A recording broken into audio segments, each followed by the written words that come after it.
জরি পরে রিমি ঝিমি বিলাই, জরি পরে রিমি ঝিমি বিলাই। কে আব্বা? হ্যাঁ বেটা, কি হয়েছে? আব্বা তোমার আমি একটা কথা বলবো। কি কথা বেটা? আসো, এখানে এসো, বসো বসো। আব্বা, কি হয়েছে আব্বা? কি কথা আব্বা, বলো, কি বলবে তুমি? অনেক দিন থেকে একটা কথা বলবো ভাবিচ্ছি। হ্যাঁ বলো বাবা। ওই কিরে ভয় লাগিচ্ছে বলতে বলবো। তুমি আমার বেটা মানুষ, ভয় লাগবে কে বেটা? আব্বা আমি কি করে আসনো? শালা এমন একটা প্রশ্ন করলো, উত্তর দি কি কইরা?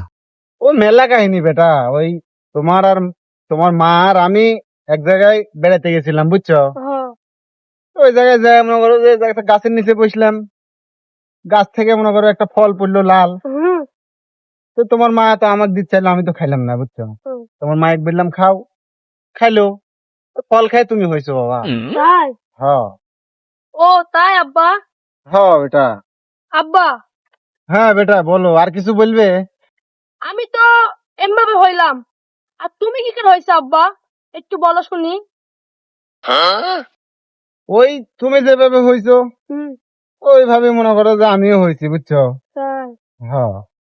আব্বা হ্যাঁ বেটা। আমার একটা কথা আছে, রাগ করবে না কিন্তু গাই দিচ্ছি। আচ্ছা বলো, তুমি যখন শুনতে পাচ্ছ, তুমি বেটা মানুষ। আব্বা দেশের থেকে কি কোড়াকুড়ি উঠে আছে?